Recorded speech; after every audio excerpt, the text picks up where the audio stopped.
This is the story of a man named Stanley. Stanley worked for a company in a big building where he was employee number 427. Employee number 427's job was simple. He sat at his desk in room 427 and he pushed buttons on a keyboard. Orders came to him through a monitor on his desk, telling him what buttons to push, how long to push them, and in what order. This is what employee 427 did every day of every month of every year. And although others might have considered it soul-rending, Stanley relished every moment that the orders came in, as though he had been made exactly for this job. And Stanley was happy.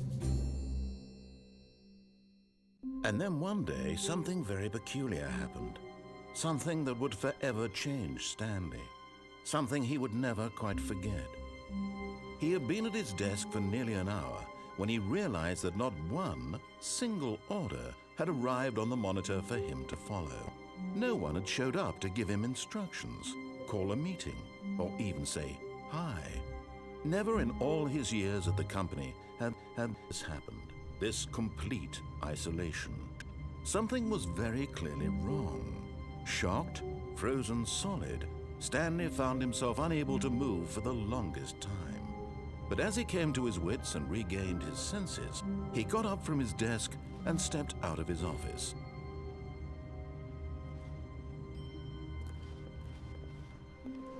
All of his co-workers were gone. What could it mean? Stanley decided to go to the meeting room. Perhaps he had simply missed a memo. No matter how hard Stanley looked, he couldn't find a trace of his co-workers.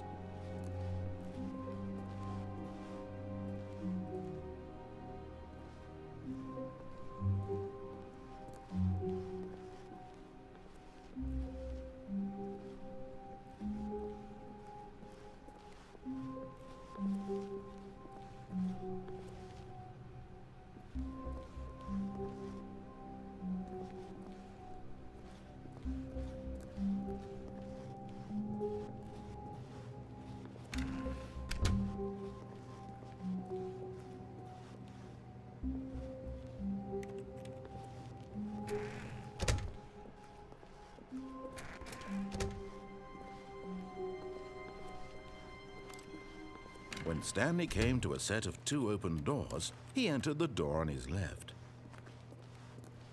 This was not the correct way to the meeting room, and Stanley knew it perfectly well. Perhaps he wanted to stop by the employee lounge first, just to admire it. Ah, yes, truly a room worth admiring. It had really been worth the detour after all, just to spend a few moments here in this immaculate, beautifully constructed room. Stanley simply stood here, drinking it all in. But eager to get back to business, Stanley took the first open door on his left.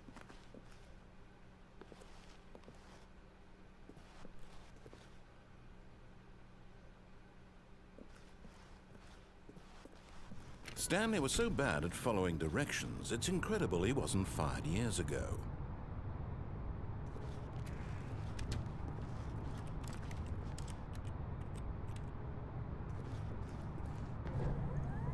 Look, Stanley, I think perhaps we've gotten off on the wrong foot here.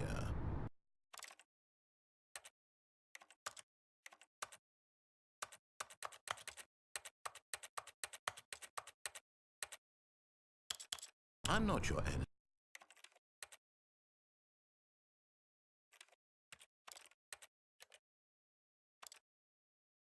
Really, I'm not. I realize that investing your trust in someone else can be difficult, but the fact is that the story has been about nothing but you all this... What? Really? I was in the middle of something. Do you have zero consideration for others? Are you that convinced that I want something bad to happen to you? Why, I don't know how to convince you of this, but I really do want to help you, to show you something beautiful. Look, let me prove it. Let me prove that I'm on your side. Give me a chance. Now listen carefully, this is important. Stanley walked through the red door.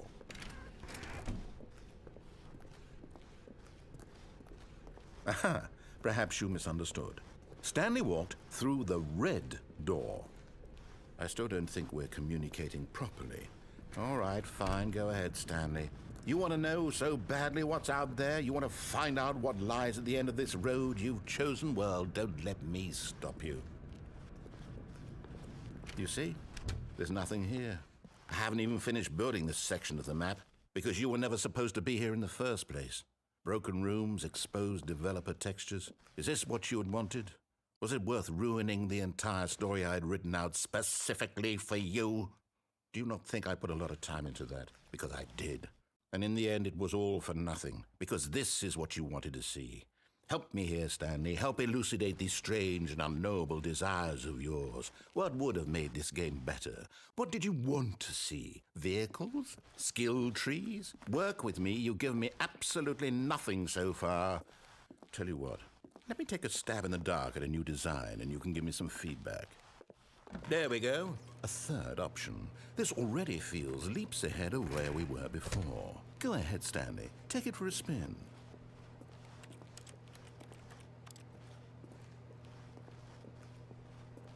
Okay, I'm going to stop you there. Now, tell me about your experience with this new version. Would you say that the game benefited from allowing you more choices? Feel free to be honest. I'm looking for some real critical feedback here.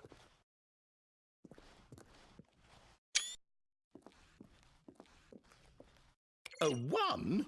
I mean, I can understand if you had reservations, you saw ways the game could be improved to more fully express itself mechanically and artistically, but a 1? That's not even helpful. What am I supposed to do with that? But I guess it isn't my place to judge. Here, based on the data from your previous playthrough, I've compiled a new version. And to be perfectly candid, I think I've knocked it out of the park with this one. Let's take a look.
Now, would you say that competitive leaderboard helped you feel motivated to keep walking through doors? Again, honest answers, please.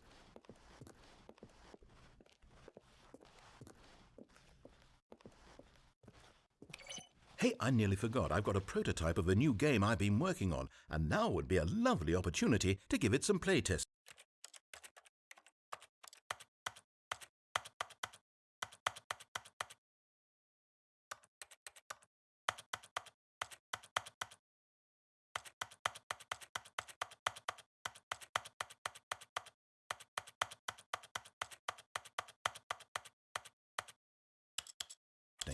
You wouldn't mind taking a look at it, would you?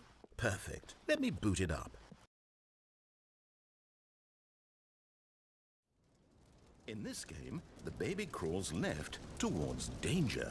You click the button to move him back to the right, and if he reaches the fire, you fail.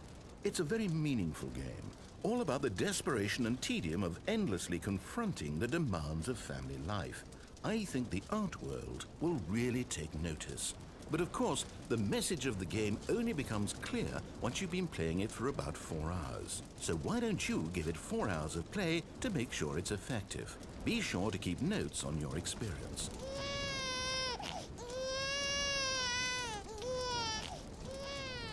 You heartless bastard. Did you do it because you hate babies or purely to spite me? Because if it's the latter, well, I don't know what to do. I'm completely out of ideas. I can't think of a single thing that might improve the experience for me. I'm not even going to try. I'm out, I'm done. It's over. Thank you for playing. Your input was extremely valuable. Oh, hey, since my game was so awful, why don't we play someone else's game, just to ease the pain? Let's see. What do we have here? Yes, this seems like it'll work. Let's give it a shot.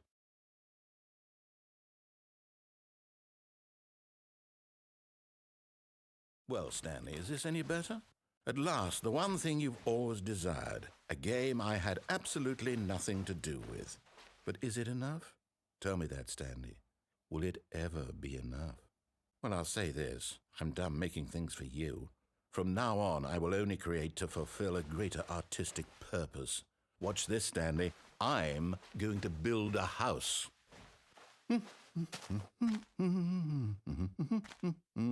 This will go here, no, here, and then...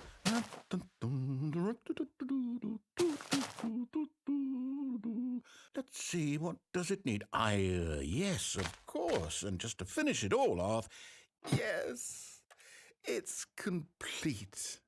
I made this, Stanley. Look at it. Gaze upon my work of art and feel ashamed at your own inadequacy.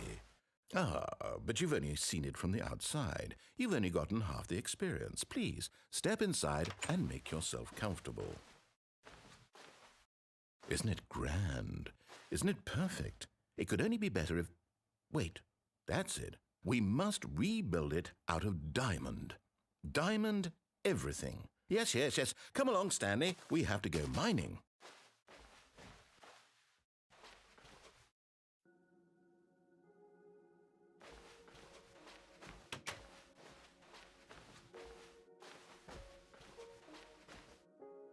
Oh my, it looks like it's going to get a bit dark. Have you brought a light? Oh, no. This is far more open-ended than I had in mind. I'm looking for something more narrow and linear. Something that makes you feel utterly irrelevant. This won't do at all. 1 out of 5. Even the diamonds couldn't save this one. Okay, new game.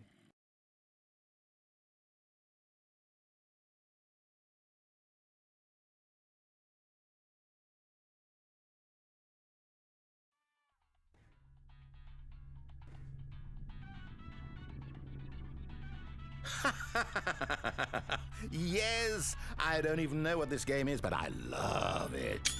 You, trapped in a glass box with no way out, listening to me talk. Oh, it's inspired. I couldn't have done it any better myself. What is this game even supposed to be? I can't figure it out. Okay, now I'm curious. Let's go find out what the hell this is.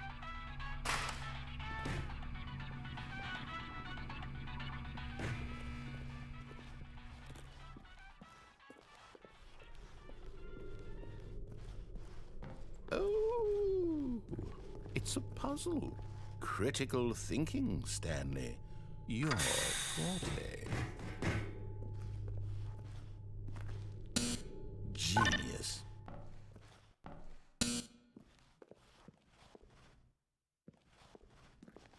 No, actually, you know what? I think that's plenty. I really don't care much to see you stumble through any more of these games, and I highly doubt you're any wiser for the experience. Which is why, rather than continue to waste my time, I'm just going to leave you here. You can pretend you've beaten the game if it makes it any richer for you, but as for me, I've had enough. So...